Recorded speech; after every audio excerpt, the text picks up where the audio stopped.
Welcome back to Half the Battle. I'm your host as always, Daniel Levi, and joining me now is Chas the Scrapper Skelly. Chas, welcome back to Half the Battle. Hey, what's up, man? It's good to be back. How are you doing? It's good to have you back. Hey, I'm always doing good. Just living the dream, baby. How you doing? Doing amazing, man. So I'm really pumped for your fight. I mean, obviously, you set the record for the fastest consecutive wins in UFC history, the fastest submission in featherweight history. If it were up to you, what would be the third record you'd set? Well, I'm hunting a record right now. If two more submissions, and I've got I think most submissions. I don't know if it's most submissions in featherweight or most submissions in the UFC, but they brought it up to me after my last fight. They said, you're only two submissions shy of another record, and I said, hey, bring it on. I'm hunting that record. Then I'm looking for that. I'd like to have a record with most submissions by my name. That's for sure. Man, that'd be quite the accomplishment, and especially against a guy like Jason Knight. And we're going to talk about the matchup in a sec, but real quick, going back to your last fight, what was the first beer you drank after you tapped out Chris Gritzmacher? Actually, the first beer I drank after I tapped out Gritzmacher was a Bud Light. I went out there and said what's up to a couple friends, and one of my buddies had just ordered a Bud Light, and he just handed it over to me, and I chugged it real quick before I went down to the back. So, hey, is it cool fighting in Texas for the third time in a row, man? Yeah, no state tax. Why not? Oh, that's a very good point. And this time, is it closer to home in Dallas? Oh yeah, it's I'm from Fort Worth, so Fort Worth's only 40 minutes away. 35, 40 minutes away from Dallas, and I'm from a small town right outside of Fort Worth. So, it's close to home where everybody can come see, and I'm going to have a lot of people there. Definitely. Now, I got to know this, man, because, look, I've been debating with my friends for years if the rubber guard is effective in MMA, but now you're taking on a guy that's known for that part of the game. What's your opinion on it? I think that, yeah, I think it can be effective. I think it depends on how you use it.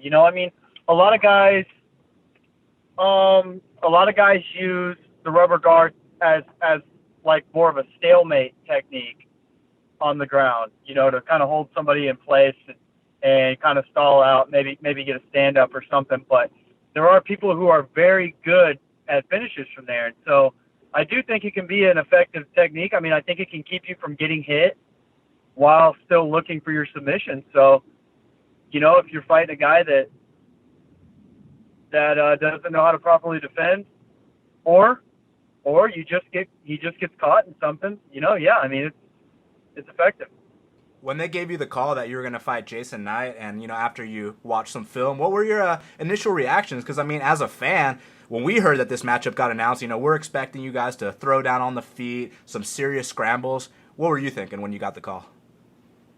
Yeah, I had already watched him. I already knew who he was. I just won a bunch of money of him fighting Bruce Leroy. I put nice. maybe it was only like $100 on that or something. I won like $100 on that. Maybe it was like 150. I can't remember, but which wasn't a bunch of money. But so I knew, I watched him fight Jim Ehlers already because that's a common opponent that we had, and Jim's a nice guy, so I wanted to watch that fight, and so I knew what he was bringing to the table, and my reaction was just, yeah, let's do it. I'm excited. He's a scrappy dude, and he likes to get out there and throw down, and so that's what I'm looking for. Bring it on. Obviously, you knocked out Ehlers and he went to a split, but were you surprised that his fight was a split? Because, I thought he clearly won that fight.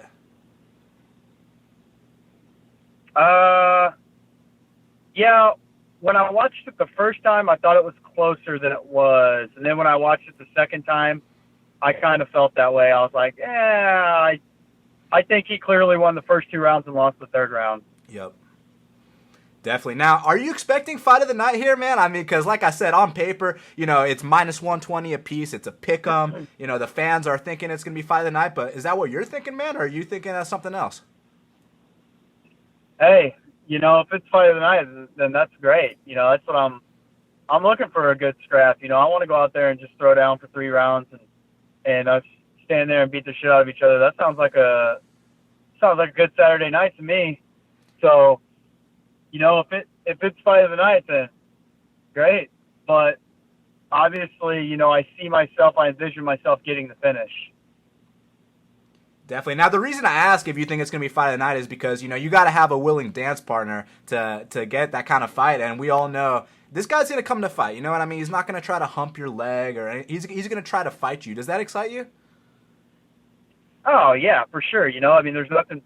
That's exactly, I've thought about this a lot. I've thought about this fight, and I guess I could have answered the other question a little better because, I have seen this fight many times going through my head. I've seen this fight just being a throwdown 3-round battle, a war, and us coming out with fight of the night because this guy is so willing to trade. He's so willing to stand in there and trade. He's very hittable, and he absorbs a lot of damage. And he also, he keeps a high volume. He keeps a high pace going throughout the fight. So I definitely think that it has all the makings for just an incredible, incredible fight. Now, obviously, you've watched all his UFC fights. They've all been very exciting, but the one time he fought a wrestler was with Kawajiri. Now, obviously, you're a wrestler.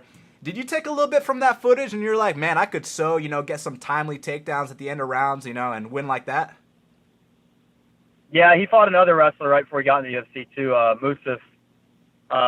I don't know the guy's full name. I think something Musaf or Musaf something. But Kamanaev, yeah. And, he took him down pretty easy at will, too.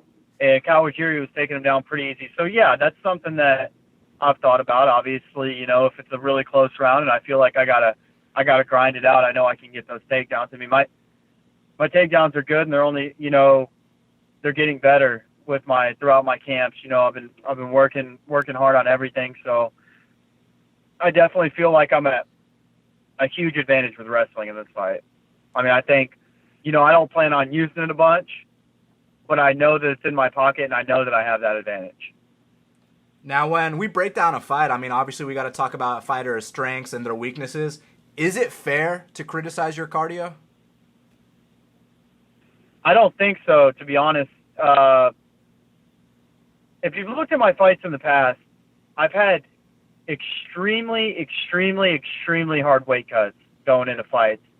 And that's just wore me out, man. Like, my last 2 fights, unfortunately, they didn't go the distance. My first fight in the UFC was against Miocic Bektic. Did not get tired at all. As a matter of fact, I still had a lot of gas in the tank. It was an easy weight cut. I had time to prepare for the weight cut, and the weight cut went well. My fights after that, Tom Niamaki had a terrible weight cut. 13 days later, Sean Soriano, awful weight cut. Fought Jim Ehlers at altitude in 4 weeks' notice, coming right off of thumb surgery. The day I stepped in the gym, they asked me if I would take the fight on 4 weeks' notice, and I took it in Colorado at altitude, weighing 185 pounds. So that weight cut was awful, and I think it's skill, because I have great cardio. I mean, you got anybody that I go with, I go with in the gym. I always keep a high pace, and I don't gas out. It's just been a matter of circumstances more than anything. So, yeah, I mean, people can criticize my cardio if they want, but it's there, and I'm only 10 pounds overweight right now, so that's not going to be an issue. Nice, man. What kinds of things have you done to stay lighter, during camp? Well, it's been my last 3 camps actually. So this camp and the last 2 fights previously, my cardio's been off the charts, and my weight cuts have been really easy. As a matter of fact, my last camp, I spent, I think, an hour total cutting weight. In the camp before that, I spent 30 minutes total in the hot tub cutting weight. So, it's really not much of a weight cut for me anymore. Basically, I started working with a guy, Douglas Fry. He's a good friend of mine. His wife is the Invicta atomweight number one contender, Jin Yu Fry. Okay. And he's just very knowledgeable. He's a very knowledgeable guy. He's got a great system down. He fought for, actually, the reason we know each other, we're really good friends. We've trained together forever, and so he's he knows what he's doing. He knows the fighting game along with the nutrition game. So he's kind of put together, and it's real nice. I think just discipline, in my life, just a lot more discipline. I don't fuck around anymore when it comes to the diet. When it comes to the preparation for the fight, I don't mess around. It's all business for 10 weeks or 12 weeks or however long I have. Whenever they tell me I have a fight, I start getting down to business. So that's good to hear, man. Now, obviously, this question I'm about to ask you ties into what you just said, but how do you feel about your career evolution and progress now that, you are 6-2 in the UFC? This is about to be your 9th fight. I mean, you're reaching that 10-fight milestone in the UFC. I mean, how are you feeling about this progression? I feel great. Actually being in the UFC for 10 fights, when I very first started mixed martial arts, I said I had goals. My first goal was to be 10-0 as a professional. I reached that goal. My second goal was to get in the UFC. My third goal was to go 10 fights in the UFC. Fourth goal is to break the top 15. And then obviously to be a world champion. So, I've met all my goals so far. I've met them, and I've met them in a pretty timely fashion. And I think my career's on the right track. I think I'm going where I want to go. This is things are not bad. That's for sure. Now, I told the fans that I was interviewing Chas Skelly on Half the Battle, and I asked them if they had any questions, and there were a bunch of matchup questions, but the best question was, are you a Pantera fan? Yeah, local Dallas fan, and I'm walking out to Pantera Walk. That's my walkout song. My man, that's what's up. Nice. I didn't even know that for some reason. I think it's because, the last 2 fights were on FS1 and they don't show the walkouts. No, this will be the first time I've walked out to that. Oh, okay. Got you. Yeah, they're a Dallas band, and so actually, BC Paul, it's like a friend of a friend, he's, I guess I'm through friends, and so that'll be cool. I think he might be there, I don't know, and I'll definitely hang out with those guys, though, so. Man, fighting in front of Vinnie Paul, that must be pretty cool. Yeah, I mean, I'm not certain that he's going to be there, but my buddy Mark, who's good friends with him, said that they were probably going together. So, if he is there, that would be pretty cool. Definitely. Now, before we get out of here, obviously you're one of the sharper fighters in terms of fight picks. Not every fighter watches this sport. Some fighters just fight, but you're also a fan of the sport and you're good at picking fights. So, real quick, man, I gotta know, you taking Frankie Edgar or Yair Rodriguez? That's a tough one. I'm actually gonna go with Frankie. I think Frankie is gonna be smart in there, and he's gonna out wrestle him and really use his tools. Frankie's got a full toolbox and I see him going in there and using all of his tools and getting the decision win. This card you're on is so damn good because we got a fight between Jorge Masvidal and Damian Maia. You think Jorge can keep this one standing? I was just talking about this the other day, and this is probably the most interesting fight to me on the card because Damian Maia is such an absolute killer on the ground, but I just have flashes of Jacare Robert Whittaker written all over this fight. The number one contender, Damian's been right there for so long, but I think that this is a bad matchup for Damian. I think that Masvidal has good footwork. He hits hard. He's a great boxer. And I really think that Masvidal is going to be able to use his footwork, stay on the outside, and really piece up Damian Maia and get the TKO win, to be honest. And last but not least, and this isn't on your card, but it's for the belt that you're obviously gunning for, Jose Aldo versus Max Holloway, man. What are you thinking? Man, I hate people asking me about this fight, but because I really like Max, and I think it's going to be a toss-up, but I'm going to go with Aldo.